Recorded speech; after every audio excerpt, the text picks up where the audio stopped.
جب سے مسلمان ہجرت کر کے مدینہ آئے تھے دوبارہ خانہ کعبہ کی زیارت کو نہ گئے تھے، حالانکہ اسلام کا اصلی مرکز خانہ کعبہ تھا جس کی بنیاد حضرت ابراہیم علیہ السلام نے رکھی تھی۔ اگرچہ وقت کے ساتھ ساتھ اکثر اہل عرب شرک و بت پرستی کے مرتکب ہو چکے تھے، لیکن خانہ کعبہ کی عظمت اور اس کے لیے عقیدت تمام دلوں میں بدستور موجود تھی۔ سب اہل عرب بلا امتیاز نسل و عقیدہ اسے اپنا مشترک آبائی ورثہ سمجھتے اور دور دراز علاقوں سے مذہبی رسوم ادا کرنے وہاں آتے تھے۔ اسی مقصد کے لیے تقریباً 4 ماہ تک قبائل کی باہمی لڑائیاں بھی بند رہتی تھیں۔ مسلمان حالات سے مجبور ہو کر اپنا آبائی وطن چھوڑ کر مدینہ آ گئے تھے، لیکن ان کے دل خانہ کعبہ کے طواف کے لیے بے چین رہتے تھے۔ جنگ احزاب سے اگلے سال 6 ہجری میں حضرت صلی اللہ علیہ وسلم کو بشارت ہوئی، چنانچہ آپ اسلام کے اہم فریضہ حج کو ادا کرنے کے ارادے سے 1400 ہمراہیوں کے ساتھ مکہ کو روانہ ہوئے۔ اس خیال سے کہ مسلمانوں کی نیت پر کسی کو شک نہ ہو، احرام باندھ لیا، قربانی کے اونٹ ساتھ لے لیے، ہتھیار لگانے کی سب کو ممانعت کر دی اور سفر کا حربہ ضروری یعنی تلوار بھی نیام میں بند کر کے لے جانے کی اجازت دی۔ جبکہ مکہ کے قریب پہنچے تو ایک منزل دور حدیبیہ کے مقام پر قیام فرمایا۔ قریش کو جب خبر ہوئی تو مقابلے کی تیاری کرنے لگے اور تہیہ کر لیا کہ حضرت صلی اللہ علیہ وسلم کو مکہ میں داخل نہیں ہونے دیں گے۔ اتفاق سے قبیلہ خزا کے ساتھ مسلمانوں کے دوستانہ مراسم تھے۔ ان کا سردار بدیل بن وقار حضرت صلی اللہ علیہ وسلم کی خدمت میں حاضر ہوا اور آنے کی غرض دریافت فرمائی۔ حضور صلی اللہ علیہ وسلم نے فرمایا کہ فقط کعبے کی زیارت مقصود ہے۔ بدیل نے قریش مکہ کو کہلا بھیجا کہ مسلمان لڑنے کے لیے نہیں آئے، صرف حج کا ارادہ رکھتے ہیں، مگر انہوں نے نہ مانا اور کہا کہ ہم کسی صورت میں بھی انہیں حج نہیں کرنے دیں گے۔ چنانچہ قریش کی جانب سے قبیلہ حابش کے سردار علیس سفیر بن کر آئے اور صورتحال کا مشاہدہ کر کے کفار کو اطلاع دی کہ مسلمانوں کا مقصد صرف زیارت کعبہ ہے، مگر انہوں نے الٹا انہیں ڈانٹا اور کہا کہ تم بدو لوگ ان باتوں کو کیا سمجھو گے۔ اس پر علیس بھی طیش میں آ گئے اور قریش کو الٹی سیدھی سنائی۔ اسی اثنا میں کچھ شرارت پسند قریشی نوجوان مسلمانوں پر حملہ آور ہوئے مگر گرفتار کر لیے گئے۔ جب انہیں حضور صلی اللہ علیہ وسلم کے آگے پیش کیا گیا تو رحمت للعالمین نے سب کو رہا کر دیا۔ ازاں بعد عروہ بن مسعود کفار مکہ کے سفیر بن کر آئے اور نہایت ترش روی سے حضور صلی اللہ علیہ وسلم کو مخاطب کر کے کہا کہ تم اتنا بڑا انبوہ لے کر خود اپنی قوم کو مٹانے آئے ہو، لیکن جب قریش مسلح ہو کر مقابلے پر آئے تو تمہارے یہ سب ساتھی چمپت ہو جائیں گے۔ اس پر حضرت ابو بکر صدیق رضی اللہ عنہ سے نہ رہا گیا اور عروہ کو بڑا ذلت آمیز جواب دیا۔ عروہ نے کہا، ابو بکر تمہارا ایک احسان میری گردن پہ ہے، ورنہ میں بھی سخت کلامی سے پیش آتا۔ عروہ نے اس ساری گفت و شنید میں جو ایک خاص چیز مشاہدہ کی وہ یہ تھی کہ مسلمان شمع رسالت کے پروانے ہیں اور حضرت صلی اللہ علیہ وسلم کی بے حد تعظیم کرتے ہیں۔ اس نے واپس جا کر قریش سے کہا کہ اتنی عزت و توقیر تو قیصر و کسریٰ کی بھی نہیں جتنی محمد کی اپنے ساتھیوں میں ہے صلی اللہ علیہ وسلم۔ وہ سارے دل و جان سے ان پر فدا ہیں اور اپنے خون کا آخری قطرہ بھی نثار کرنے کو تیار ہیں۔ ابھی چونکہ کوئی تصفیہ نہیں ہوا تھا، اس لیے حضور صلی اللہ علیہ وسلم نے اپنی جانب سے حضرت عمر رضی اللہ عنہ کو سفیر منتخب کیا، مگر انہوں نے قریش کی دیرینہ عداوت کے پیش نظر معذوری ظاہر کی۔ حضور صلی اللہ علیہ وسلم نے ان کا عذر قبول کرتے ہوئے حضرت عثمان رضی اللہ عنہ کو اس کام کے لیے چنا جو اپنے ایک عزیز کی پناہ میں مکہ میں داخل ہوئے۔ قریش نے حضرت عثمان رضی اللہ عنہ کو مکہ ہی میں روک لیا۔ اس سے مسلمانوں میں یہ افواہ پھیل گئی کہ حضرت عثمان رضی اللہ عنہ شہید کر دیے گئے ہیں۔ اس موقع پہ حضور صلی اللہ علیہ وسلم نے ایک ببول کے درخت کے نیچے بیٹھ کر سب جانثاروں سے بیعت لی کہ جب تک عثمان رضی اللہ عنہ کا قصاص نہیں لے لیں گے اس جگہ سے نہیں ٹلیں گے۔ اس بیعت کو بیعت رضوان کہتے ہیں۔ بعد میں معلوم ہوا کہ حضرت عثمان رضی اللہ عنہ کی شہادت کی خبر غلط تھی۔ اب قریش نے سہیل بن عمرو کو شرائط صلح طے کرنے کے لیے بھیجا۔ کافی رد و قت کے بعد ان شرائط پر صلح ہوئی۔ نمبر 1، اس سال مسلمان بغیر حج کیے واپس چلے جائیں۔ نمبر 2، اگلے سال آئیں اور صرف 3 دن قیام کر کے واپس لوٹ جائیں۔ اہل مکہ ان ایام میں خانہ کعبہ میں داخل نہیں ہوں گے۔ نمبر 3، ہتھیار لگا کر نہ آئیں، صرف تلواریں لائیں اور وہ بھی نیام میں رہیں۔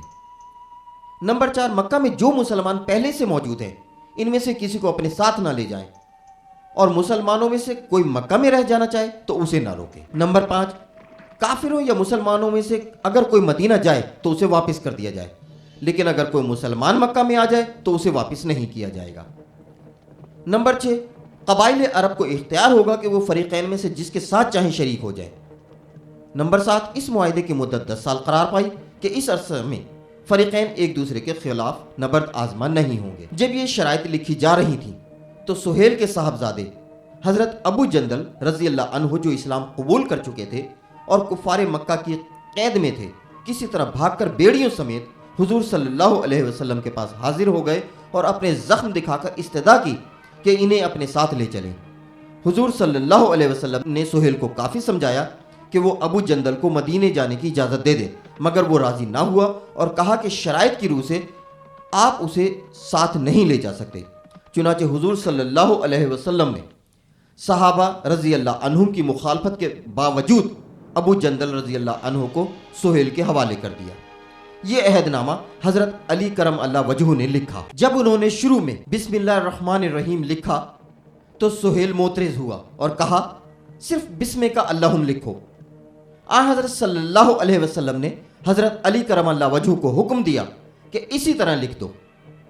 جب حضور کے نام کے ساتھ رسول اللہ لکھا گیا تو سہیل پھر اڑ گیا اور کہا کہ بجائے محمد الرسول اللہ کے محمد بن عبداللہ لکھا جائے۔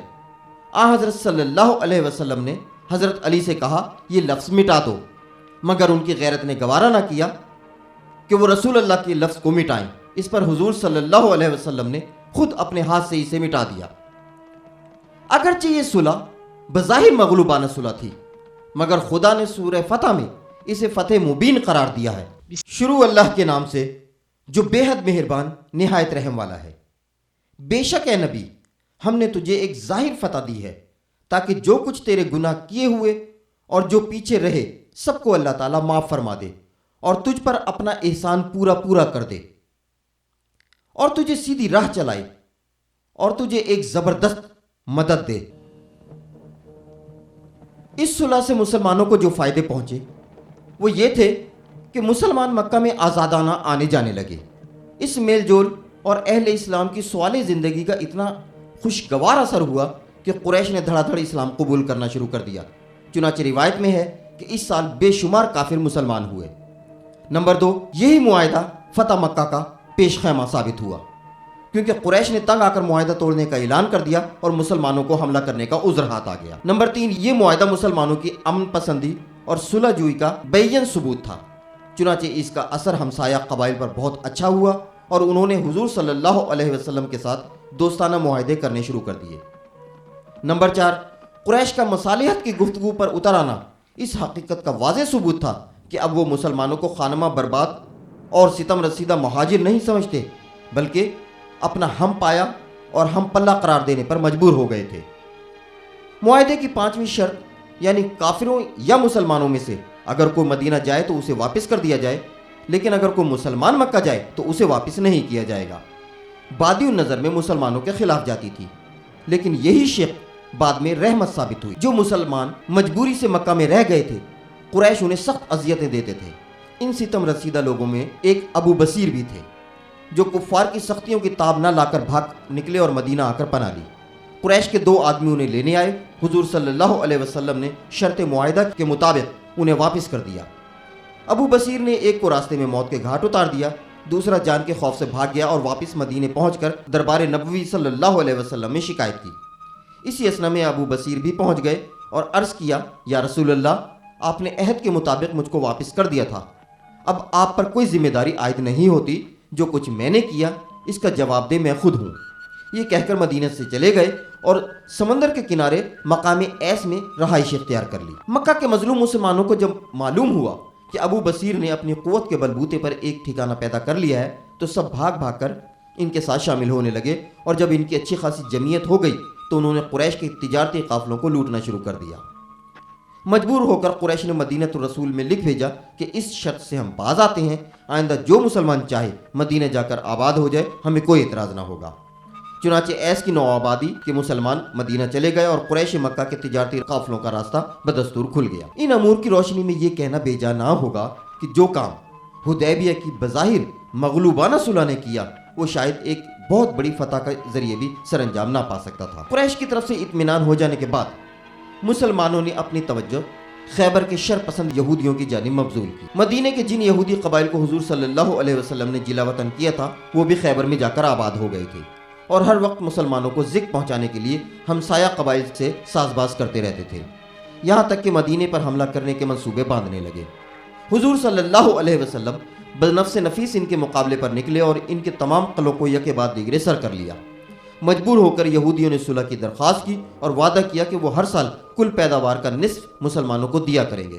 حضور صلی اللہ علیہ وسلم نے ان کی یہ درخواست منظور فرما لی۔ اسی سال سرور دو عالم صلی اللہ علیہ وسلم نے ہمسایہ بادشاہوں کو قبول اسلام کی دعوت دی۔ سرجیل بن عمرو غسانی نے حضور صلی اللہ علیہ وسلم کے قاصد حارث رضی اللہ عنہ کو شہید کر دیا۔ قصاص لینے کے لیے 3000 مجاہدین کو بھیجا گیا جو ایک گاؤں موتا میں فروکش ہوئے۔ غسانی 1 لاکھ کا لشکر جرار لے کر مقابلے میں آیا۔ قیصر روم نے بھی اس کی امداد کے لیے اپنی فوجیں روانہ کی۔ بڑے گھمسان کا رن پڑا۔ مسلمانوں کی تعداد کفار کے مقابلے میں آٹے میں نمک کے برابر بھی نہ تھی۔ ان کے 3 سردار حضرت زید، حضرت جعفر بن ابی طالب اور عبداللہ بن رواحہ یکے بعد دیگرے شہید ہوئے۔ بالآخر پیدائشی سپہ سالار خالد بن ولید رضی اللہ عنہ نے علم سنبھالا اور کمال تدبر کا ثبوت دیتے ہوئے لشکر اسلام کو دشمنوں کے نرغے سے نکال لائے۔ اس معرکے میں کل 12 مسلمان شہید ہوئے۔ عرب کے 2 قبیلوں بنی خزا اور بنی بکر کے درمیان مدت دراز سے عداوت چلی آتی تھی۔ صلح حدیبیہ کے بعد خزا نے مسلمانوں کے ساتھ دوستی اور اتحاد کا رشتہ استوار کر لیا تھا اور بنی بکر قریش کے حلیف ہو گئے تھے۔ چنانچہ قریش کی امداد کے بلبوتے پر بنی بکر نے اچانک خزا پر حملہ بول دیا۔ قریش نے معاہدے کی خلاف ورزی کرتے ہوئے اعلانیہ ان کی مدد کی۔ خزا نے حرم میں پناہ لی۔